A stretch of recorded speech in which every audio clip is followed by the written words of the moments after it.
Movement थी teachers के rights के लिए, वो टीचर्स जो गुज़िश्ता 15 सालों से इस्लामाबाद के जो तालीमी इदारे थे उनमें पढ़ा रहे थे, और वो मुख्तलिफ़ अदालती अहकामात की रोशनी में और मुख्तलिफ़ नोटिफिकेशन जो हुकूमती पॉलिसी के नतीजे में जारी किए गए, उनके नतीजे में वो रेगुलर हो चुके थे, लेकिन उनके जो राइट्स हैं वो उनको नहीं दिए जा रहे थे, उनको परमानेंट नहीं किया जा रहा था, एक रेगुलर पोजीशन नहीं दी जा रही थी। वो दिन के जिसका वादा है हम देखेंगे, जो 2015 से हमने अपनी बाकायदा जो एक स्ट्रगल है उसका आगाज़ किया।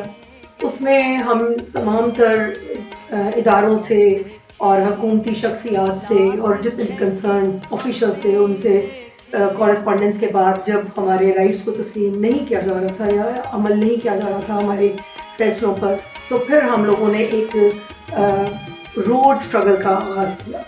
2015 में हम लोगों ने शायद दस्तूर पर हमने वहाँ पर बाकायदा क्लासेस का एहतमाम किया, जहाँ हमारे स्टूडेंट्स जो हैं वो इदारों में नहीं बल्कि उन रोड्स पर हमारे पास आते थे और हम वहाँ उन्हें पढ़ाते थे। जब जुल्मो सितम के कोहे गरा रूई की तरह उड़ जाएंगे,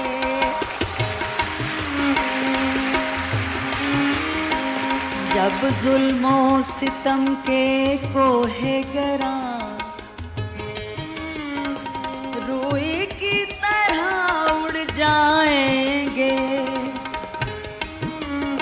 हम महकूमों के पास। अस्सलाम वालेकुम जी, क्या मामला है और कितने अरसे से आप लोग इन मसाइल का शिकार हैं कि तनख्वाहें आपको नहीं दी जा रही हैं? वालेकुम अस्सलाम जी, हमें 10 माह हो गए, मई 2017 से हमें तनख्वाहें अब तक नहीं मिली। ये धरती धड़ धड़ धड़केगी, जब बिजली कड़कड़ कड़केगी।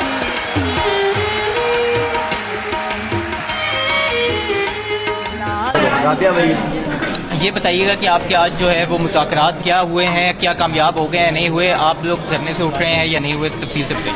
मुज़ाकरात जो हमारे हुए हैं, मिनिस्टर साहब हमारे डीजी साहब नो डाउट बैठ पे बात सुनते हैं, हर दफ़ा सुनते हैं, 5वां साल है उनके पास, वो तमाम फैसले हैं जो हमारे ख़िलाफ़ हैं, जो हमारे हक़ में हैं उनको वो किसी ना किसी वो बोलते हैं इसमें टेक्निकल मसाइल हैं, ये है वो है, हर बात का जवाब उन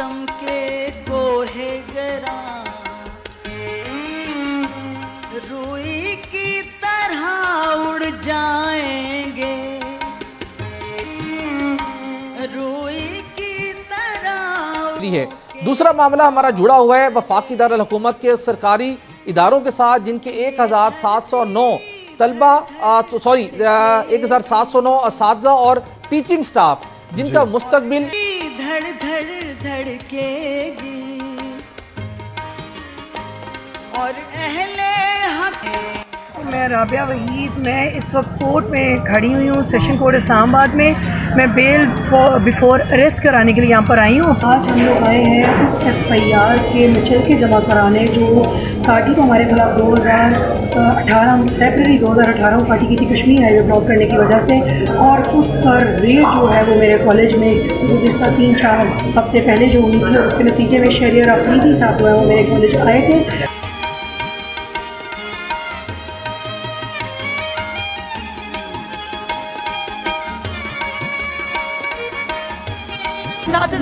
मर्द असातिज़ा तो एक तरफ, ख़वातीन असातिज़ा जो हैं उनको घसीटा जा रहा है सड़कों पर, हमारी चादरें हमारे सरों से उतरी, सरकारी एहलकारों ने हमारे साथ नारवा सलूक किया, हमने अपने उस्ताद होने का, अपने ख़वातीन होने का भरम खोया है। ये तमाम तर जिम्मेदारी डॉक्टर तारिक चौधरी साहब पर आती है। मेरे माथे पर काली पट्टी बंधी है जिस पर लिखा है हक दो या मार दो। जब अर्ज़े खुदा के काबे से सब बुत उठ। एक लम्हा ऐसा भी आया जिसमें साबिक वज़ीर आज़म मियाँ मोहम्मद नवाज शरीफ साहब जो हैं वो एहतसाब अदालत जब पेशी के लिए आए, तो उनकी पेशी के मौके पर हम टीचर्स ने प्रोटेस्ट किया, अपना जो मुतालबात थे वो वज़ीर-ए-आज़म के नोटिस में लाने के लिए। तो उस दौरान जो उनकी गाड़ी थी वो मेरे पाँव से गुज़र गई, क्योंकि मैं उनकी गाड़ी के आगे अपनी कार लेकर आई अपना मुतालबा दिखाने के लिए।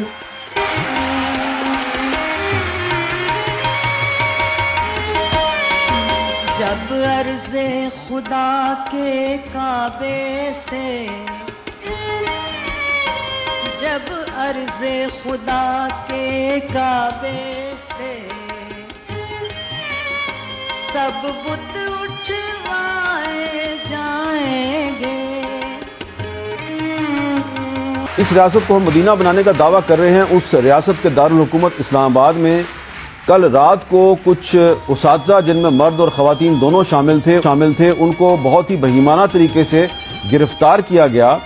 आप उनका जो मुतालबा है उससे इख्तलाफ कर सकते हैं, आप उनको वापस घर भेज सकते हैं, लेकिन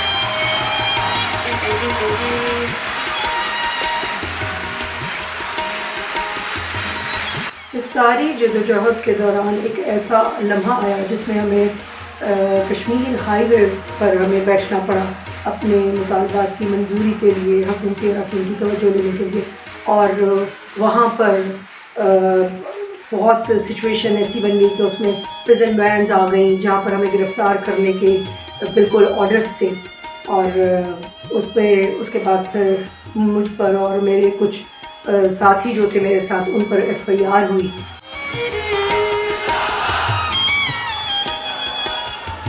आज अहम मामले पर बात करेंगे, आपको अहम खबर से आगाह करेंगे। डेली वेजेस असातिज़ा के धरने का मामला, इसी मुताल्लिक आपको अपडेट करते चलें कि वजीर केड एहतजाजी असातिज़ा से मुज़ाकरात के लिए वफाकी निज़ामत तालीमात पहुँच गए हैं और ख़वातीन असातिज़ा ने कश्मीर हाईवे से धरना मशरूत तौर पर ख़त्म कर दिया है। और अब इतलात ये आ रही हैं, कहा जा रहा है कि अब वफाकी निज़ामत तालीमात के बाहर धरना दिया जाएगा।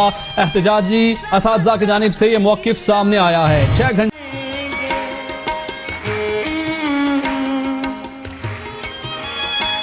सब ताज उछाले जाएंगे, सब तख्त गिराए जाएंगे। हम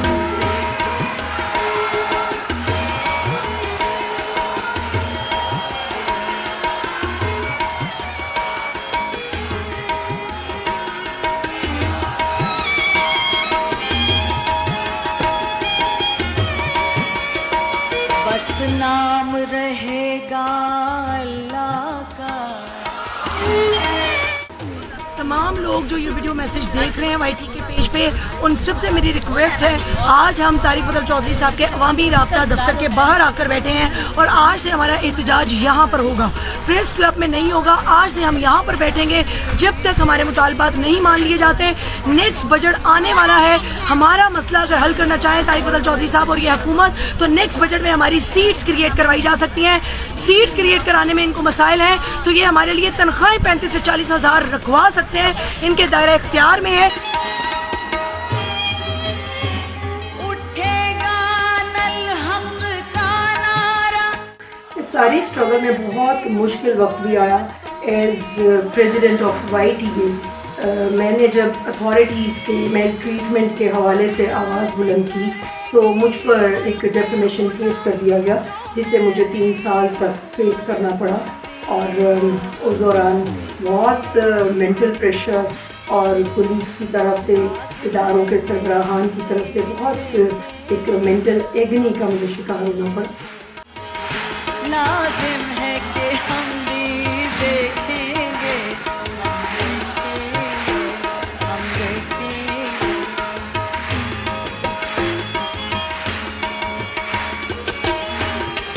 इस सारी मूवमेंट के दौरान हमें टर्मिनेट किया गया। जब हम अपने राइट्स के लिए बात करने के हवाले से हम पीछे नहीं हटे, किसी भी दबाव का शिकार नहीं हुए, तो हमें टर्मिनेट कर दिया गया। और उसके नतीजे में हमने अपना जो प्रोटेस्ट है वो फिर हमने रोड प्रोटेस्ट अपना रिकॉर्ड करवाया। मीडिया ने उसे बहुत कवरेज दी। स्टैंडिंग कमेटी जो थी उस वक्त की, उसने हमारे इस प्रोटेस्ट का नोटिस लिया और हमारे इशू को सुनने के लिए स्टैंडिंग कमेटी के एजेंडा में हमारा इशू शामिल कर दिया। उठेगा नल हक का नारा,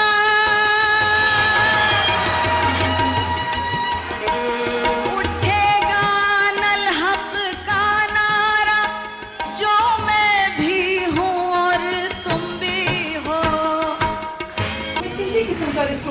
ऑर्डर हमारे हवाले से नहीं किया गया। Madam there is no any restraining order, और जहाँ तक सर बात है कोर्ट में कैसे मैं कैसे इनको रेगुलर कर सकता हूँ, हमारा नोटिफिकेशन भी लाजिम है कि हम भी देखेंगे, हम देखेंगे, लाजिम है कि हम भी देखेंगे, हम देखेंगे। आखिरकार 2015 से 2023 के एक लंबे अरसे की स्ट्रगल के बाद ऐसा वक्त आया जब हमारे जो ये दरीना मुतालबात थे, जो हमारा इस्तेहसाल था कि इतने सालों से इदारों में पढ़ाने के बावजूद हमें हमारे जो जायज़ हकूक़ थे वो नहीं दिए जा रहे थे। आखिरकार उनकी सुनवाई हुई और हमारे मसाइल को हल कर दिया गया। हमें रेगुलर हमारा स्टेटस मान लिया गया, हमारा नोटिफिकेशन कर दिया गया। और इस पूरी स्ट्रगल में मेरी पूरी तंजीम जो कि YTA के नाम से जानी जाती है वो मेरे साथ थी, जिसमें मेरे बहुत मुखलिस मेरे कोलीग्स थे। इरम अब्बासी थी, अस्मा सफदर थी, वसीम रियाज साहब थे, सामिया रहमान थी, फ़हद मिराज साहब थे, और इसी तरह हमारी कॉलेज तमाम जो इदारे थे 20 मॉडल कॉलेजेस, उनकी सतह पर हमारे रिप्रेजेंटेटिव थे जिन्होंने बहुत फाल किरदार अदा किया। वो दिन के जिसका वादा है हम देखेंगे, जो लौहे अज़ल में लिखा है हम देखेंगे, हम देखेंगे, लाजिम है कि हम भी देखेंगे।